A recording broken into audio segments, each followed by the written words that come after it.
강희찬 교수입니다. 이번 시간에는 모든 신학 강의 시작하기 전에 반드시 이제 기독교 신학이라면 이게 필요하다고 생각해서 삼위일체적 구속사와 기독교 신학 이 문제를 다루게 될 텐데,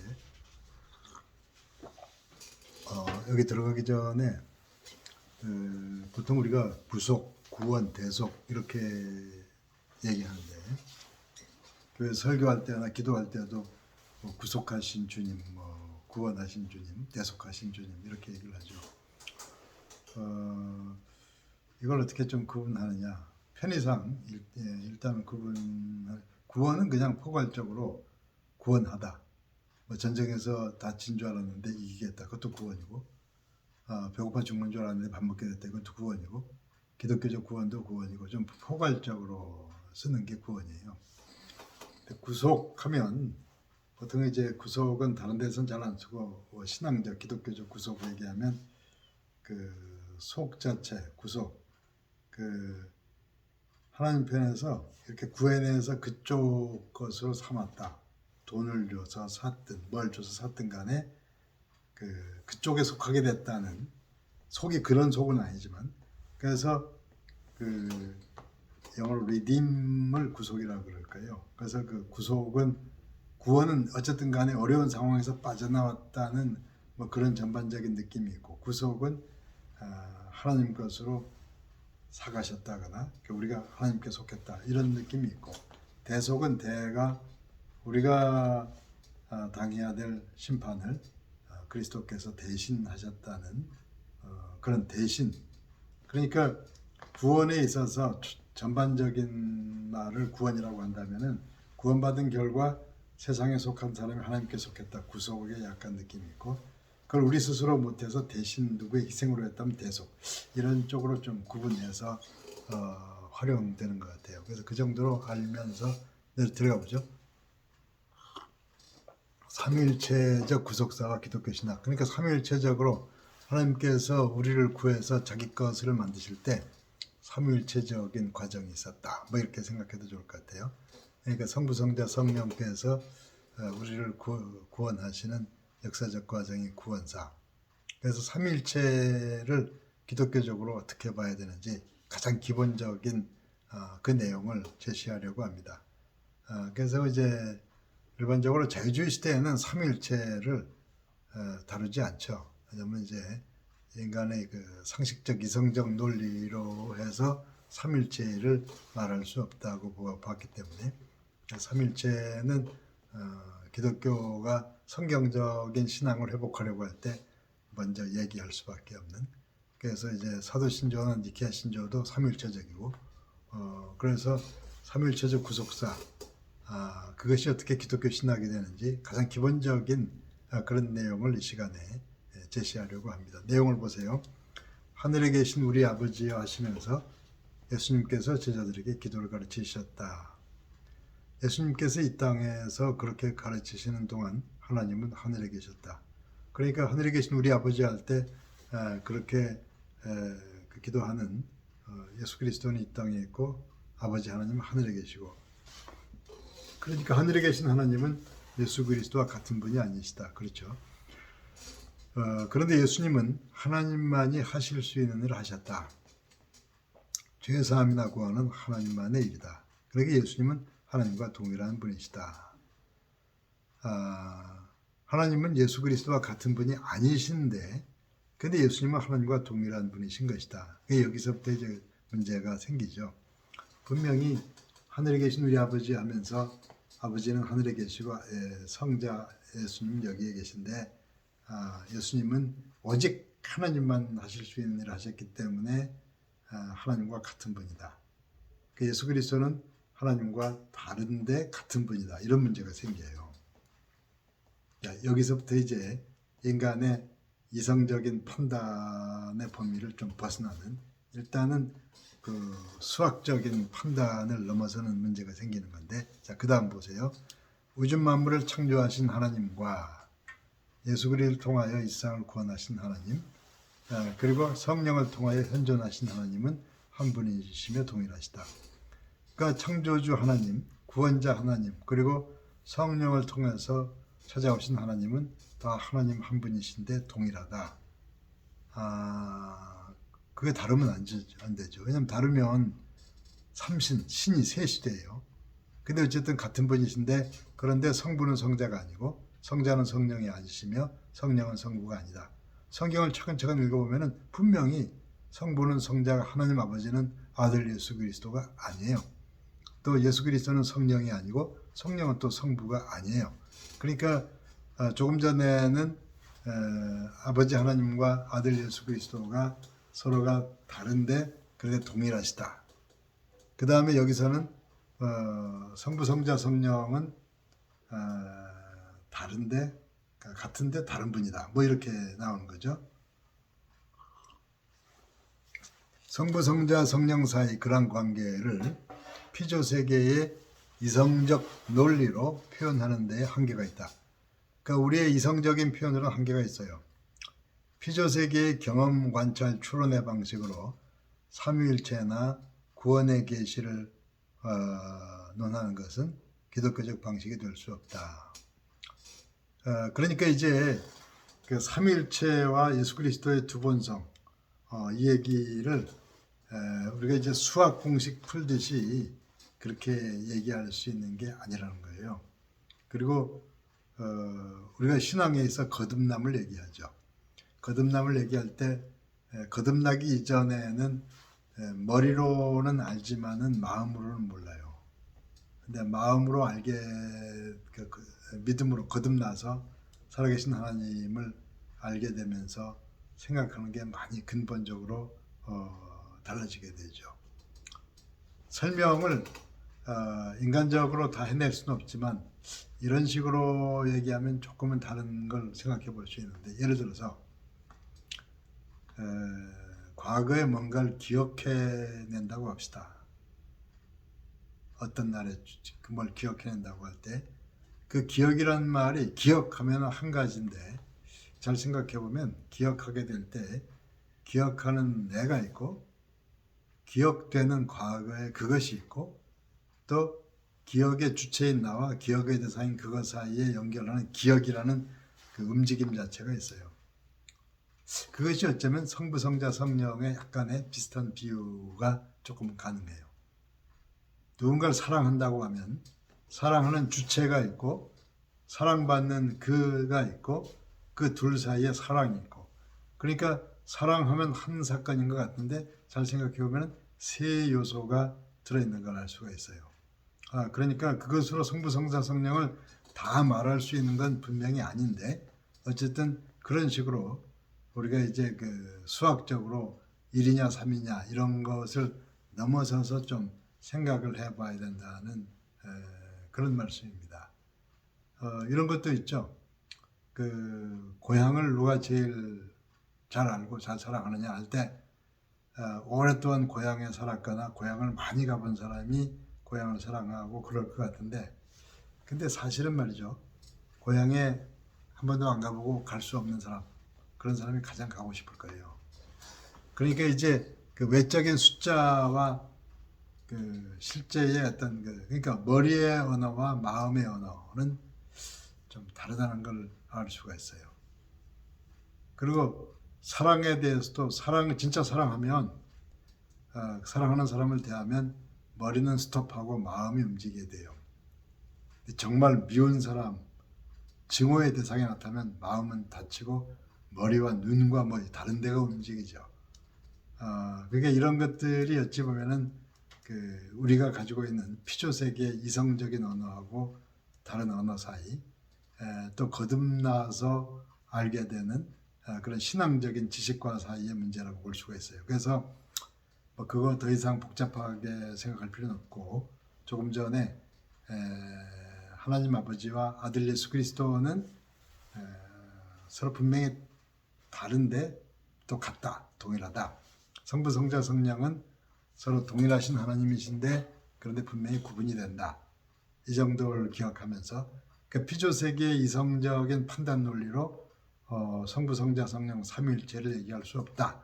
이 정도를 기억하면서 다음 단락으로 가보죠.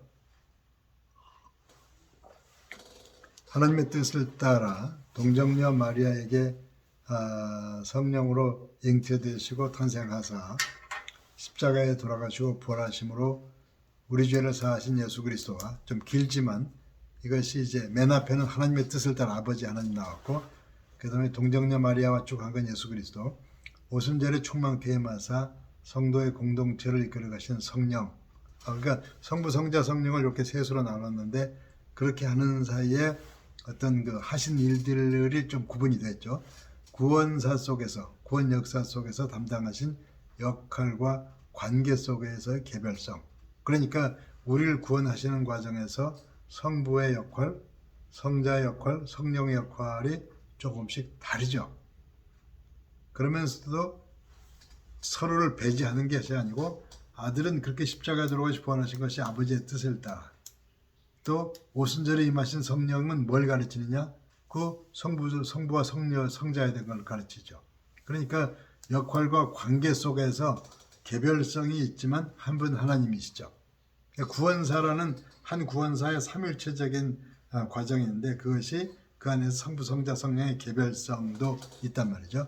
그것이 삼일체의 위격에 구분하는, 의도하는 바이다. 위격, person.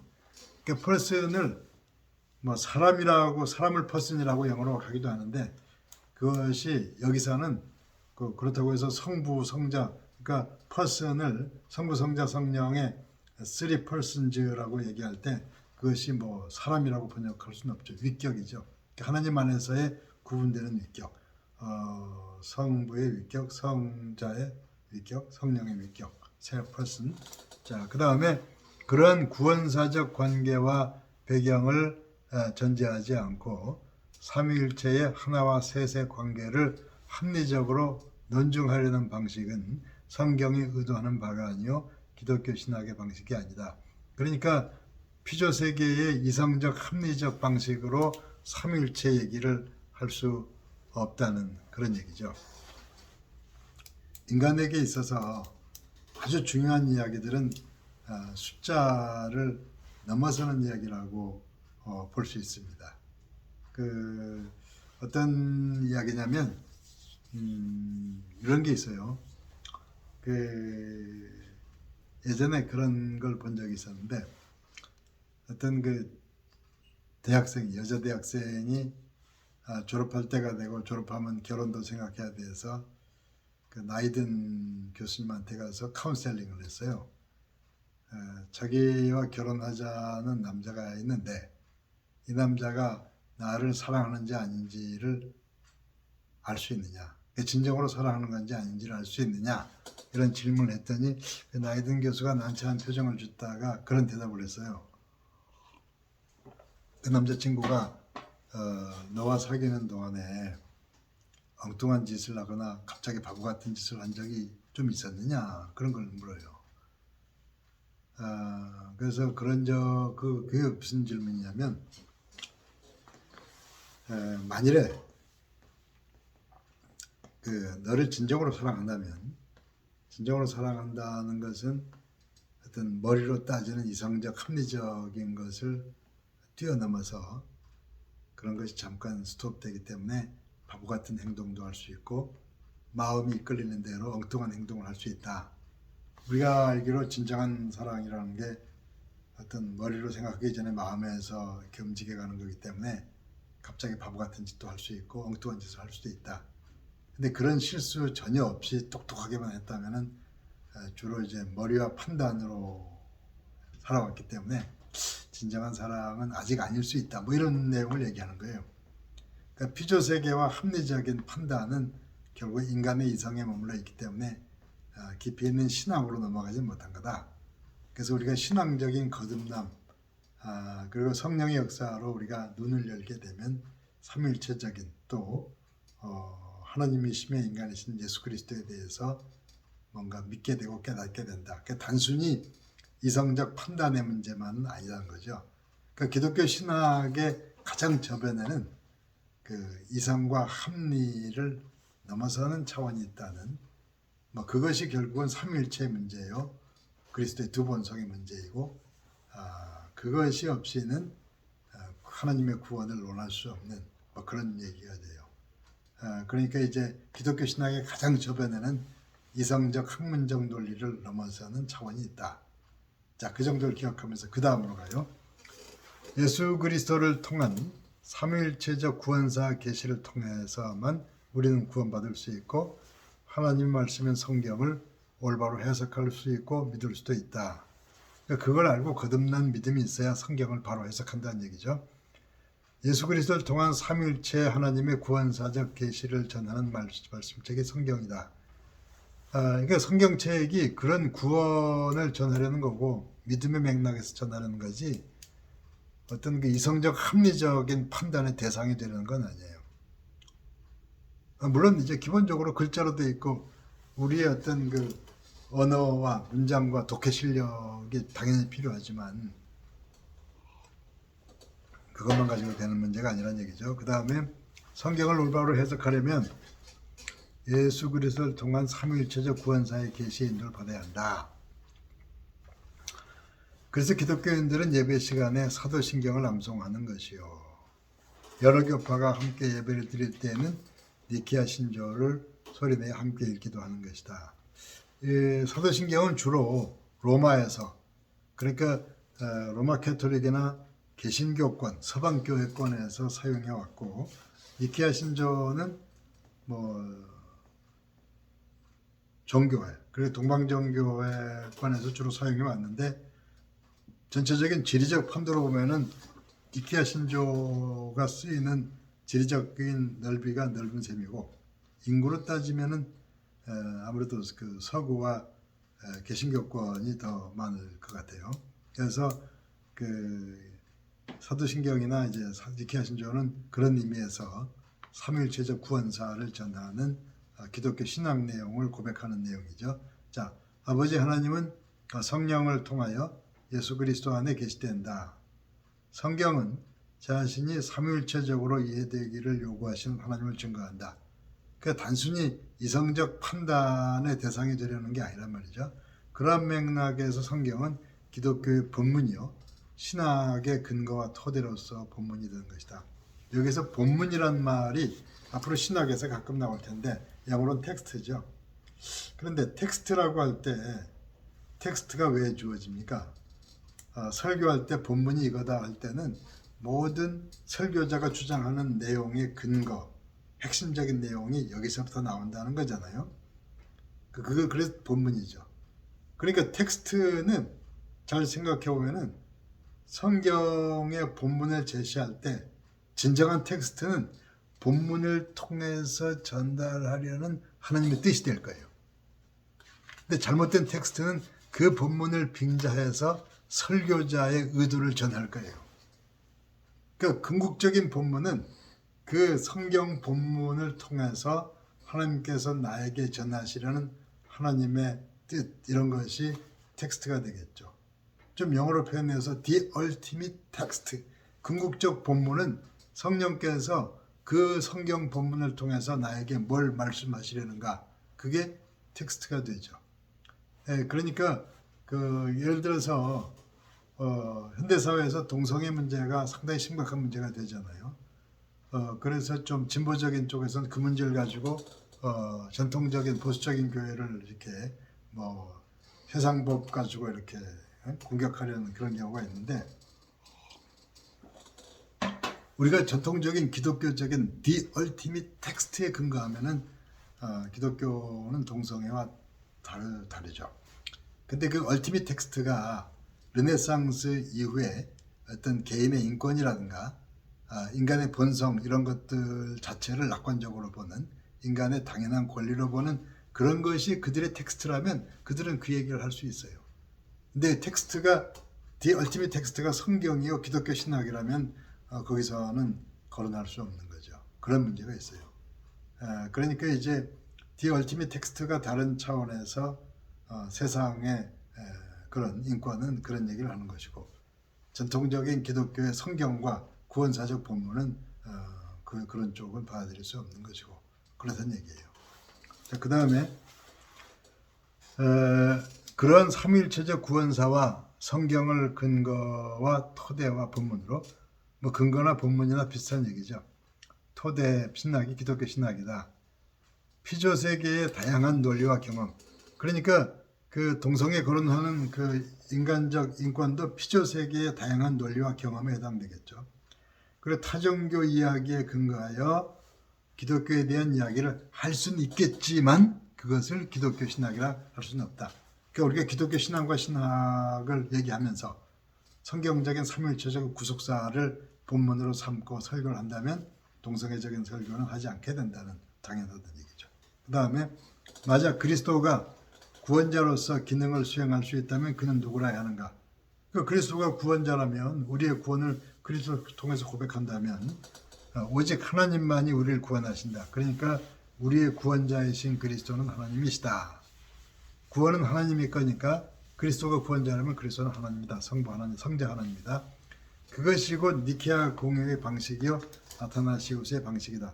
그러니까 이건 무슨 얘기냐면 어느 일간지 기자가 그때 팔레스타인을 잘 관찰해서 내가 보니까 저 사람이 구원자다 이런 식의 얘기가 아니고 여러 가지 신앙 고백과 그 성경적 맥락, 그 당시에 전해진 이런 여러 가지 맥락에서 그 그리스도가 구원자로 오셨고 그래서 과학적 관찰의 문제에 근거한 게 아니고 그런 그가 구원자라면 구원은 하나님의 것이고 그래서 초대교회 성도들이 그 맥락에서 구원을 고백한 맥락에서 그리스도를 하나님으로 받아들이셨다.